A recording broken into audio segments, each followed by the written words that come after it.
Reporter breaking. KPCC നേതൃമാറ്റത്തിൽ ഉറച്ച high command. സമ്പൂർണ്ണ പുനഃസംഘടനയെ സുധാകരപക്ഷം എതിർക്കുകയാണ്. K സുധാകരനെ അനുനയിപ്പിക്കാനുള്ള നീക്കത്തിലാണ് ഹൈക്കമാൻഡ്. ഊർജ്ജസ്വലമായ നേതൃത്വം വേണമെന്നാണ് ഹൈക്കമാൻഡ് ഇടനിലപാട്.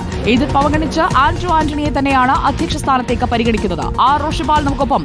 ആർ റോഷിപാൽ, കെ സുധാകരനെ നിലനിർത്തണമെന്ന് ഒരു വിഭാഗം ആവശ്യപ്പെടുമ്പോൾ അദ്ദേഹത്തിന്റെ ആരോഗ്യാവസ്ഥയടക്കം ചൂണ്ടിക്കാട്ടിക്കൊണ്ടാണോ ഹൈക്കമാൻഡ് ആന്റോ ആന്റണി എന്ന പേര് ഉറപ്പിക്കുന്നത്?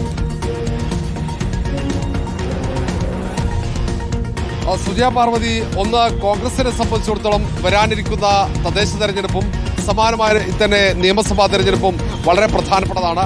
കഴിഞ്ഞ തവണ കേരളത്തിൽ ഭരണം നഷ്ടപ്പെട്ടത് അതുകൊണ്ട് തന്നെയാണ് ഹൈക്കമാൻഡ് വളരെ നേരത്തെ തന്നെ സംസ്ഥാനത്ത് 3 പേരെ പ്രതിനിധികളെ അയക്കുകയും പ്രാഥമിക പ്രവർത്തനങ്ങൾ ഉൾപ്പെടെ വിലയിരുത്തുകയും ചെയ്തത്. അങ്ങനെ ദീപാദാസ് മുൻഷി നൽകിയ റിപ്പോർട്ടിന്റെ അടിസ്ഥാനത്തിലാണ് KPCC സമ്പൂർണ്ണ പുനഃസംഘടന എന്ന തീരുമാനത്തിലേക്ക് ഹൈക്കമാൻഡ് എത്തിയത്. പക്ഷേ നേരത്തെ തന്നെ ഇങ്ങനെ ഒരു തീരുമാനമെടുത്ത് കെ സുധാകരനെ മാറ്റാൻ നീക്കം നടത്തുമ്പോൾ തന്നെ കടുത്ത എതിർപ്പുയർന്നു. സുധാകരൻ തന്നെ വിട്ടുവീഴ്ചയില്ലാത്ത സമീപനത്തിലേക്ക് പോയതോടെ താൽക്കാലികമായി ആ തീരുമാനം മരവിപ്പിക്കുകയായിരുന്നു. പിന്നീട് വീണ്ടും തെരഞ്ഞെടുപ്പിന് മുമ്പ് തന്നെ പുനഃസംഘടന പൂർത്തിയാക്കണമെന്ന തീരുമാനത്തിലേക്ക് ഹൈക്കമാൻഡ് നീങ്ങുന്നു. കാരണം രാജ്യത്തൊട്ടാകെ പ്രദേശ് കോൺഗ്രസ് കമ്മിറ്റികൾ പുനഃസംഘടിപ്പിക്കാനുള്ള നടപടികളാണ് മുന്നോട്ട് പോകുന്നത്.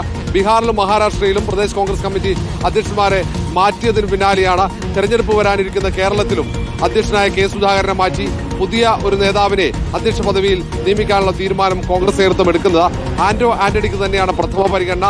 ബെന്നി ബെഹനാൻ, കൊടിക്കുന്നിൽ സുരേഷ് അടക്കമുള്ള നേതാക്കളെ ആദ്യഘട്ടം മുതൽ തന്നെ അധ്യക്ഷ പദവിയിലേക്ക് പരിഗണിച്ചിരുന്നു. ഏതായാലും കേരളത്തിലെ രാഷ്ട്രീയ സാഹചര്യം, സാമൂഹിക സാഹചര്യം ഉൾപ്പെടെ പരിശോധിച്ച് തന്നെയാണ് ഇങ്ങനെ ഒരു തീരുമാനത്തിലേക്ക് ഹൈക്കമാൻഡ് എത്തുന്നത്.